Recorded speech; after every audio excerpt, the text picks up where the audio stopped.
Hello, I am Eric and I will talk today about the Pomeranian Pouters. In the 19th century, Dutch croppers came to Pomerania, where the birds were further bred and developed into the Pomeranian Pouter.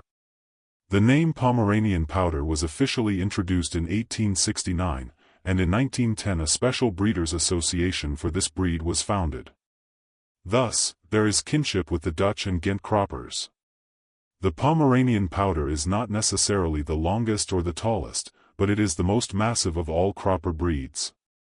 Everything about it is large and sturdy: the legs, the shoulders, and the tail. Rich foot feathering and a strong crop formation emphasize this even further. A good Pomeranian Pouter must above all radiate volume, length, and strength, while still remaining elegant. It owes its unique elegance to the perfect interplay of type and size. Its proud appearance fits perfectly into a standing rectangle. The powerful and long body is proudly presented in an upright and largely extended posture. This is precisely where it differs from its more horizontally standing Dutch ancestors. The Ghent cropper is broader in the shoulders but shorter in body and feathering. The English cropper has longer legs, stands taller, and is much slimmer. But the Pomeranian Pouter combines length, width, and height.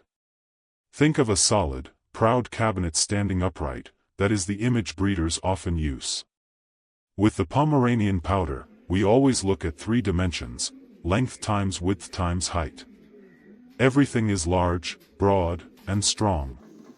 No breed characteristic can be too strongly developed. For this, the legs must be sturdy to carry the heavy body. They must have sufficient length, because short-legged birds cannot stand upright enough. If they try, the back line becomes too hollow, as in a Ghent cropper. Besides leg length, a broad stance is also required. The shoulders and back are broad. Good back coverage and tight wing carriage are of the utmost importance. A long and broad tail is also desired.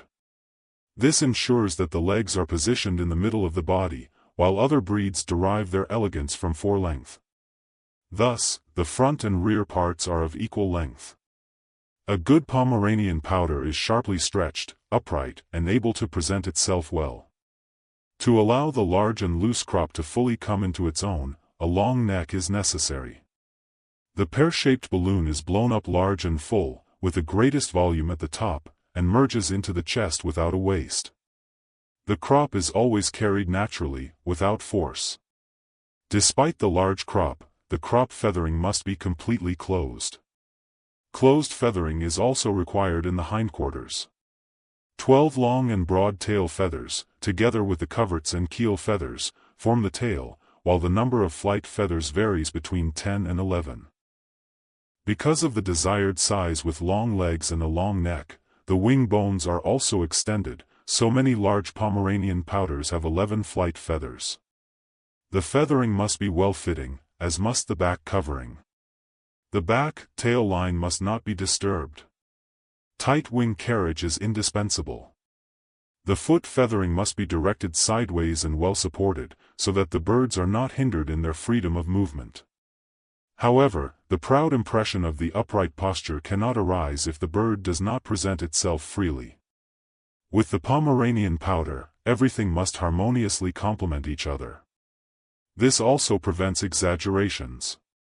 If the crop volume becomes excessively large, a waist could become visible. If the body becomes too large or too heavy, this comes at the expense of correct wing carriage and back coverage, or at the expense of the upright stance. The coherence of all breed characteristics therefore rules out the chance of extreme excesses. The length of the legs, neck, and body are closely related to each other and largely determine the overall impression. Note: young Pomeranian Pouters do not yet look as impressive as older birds. A young bird may already be fully grown in its skeleton, but it continues to gain body mass clearly up to its third year of life. At that age, many Pomeranian Pouters no longer meet the requirements for proper back coverage. Precisely for this reason, older Pomeranian Pouters with excellent breed characteristics are valued all the more. The youth cult that exists in other breeds does not apply to this one. But the breed type must also be presented, and with that comes a suitable character. That is at least equally important. A Pomeranian Pouter that cowers anxiously and shyly in a corner of the cage lacks the essential qualities for exhibition success. A good Pomeranian Pouter stands proudly in its cage, as if to say, "This is my place." Pomeranian Pouters are lively, calm yet spirited, and often very affectionate. No wonder they are so beloved by their breeders. In terms of markings, we distinguish the following varieties: self-colored, pied, light and dark tigered, colored-tailed. Let's look at them step by step. We begin with the self-colored varieties. The best-known color? Without doubt, white. Between the World Wars, about 3/4 of all exhibited Pomeranian Pouters were white. And even today they remain extremely popular and often of very high quality. The other solid colors are black, blue-checked, blue, and red. With blue and black you can find reasonably good birds. Red is a newer color and still in development. Next, we have the pied. This is one of the oldest and most popular markings among cropper breeds. White are the patch on the breast or crop, at least 7 flight feathers, the belly, and the feathered legs. Everything else is colored. That crop patch, the white lap, ideally has the shape of a half-moon. But no pigeon is the same, so there is always variation. Note, wing roses are not permitted. What is important is that the marking is even. Too much or too little white doesn't matter so much, as long as the transitions are neat and the pigment is strong. A uniform, even color is desirable. Especially with the solid pied birds, a deeper color is demanded. Small faults always occur, and breeders can easily correct these before the show. As the third variety, we have the light and dark tigered. In tigered Pomeranian Pouters, you see a mix of white and colored feathers throughout the whole body. The wings, tail, and legs are colored, but in the foot feathers some white feathers may appear. In the light tigered, the flight and tail feathers may also alternate between white and colored.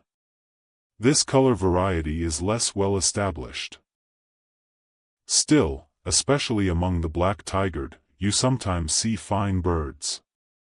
Red and yellow tigered are much rarer, since very few breeders work with them. And finally, we have the colored-tailed. These are almost completely white, except for their tail. And that gives a beautiful contrast.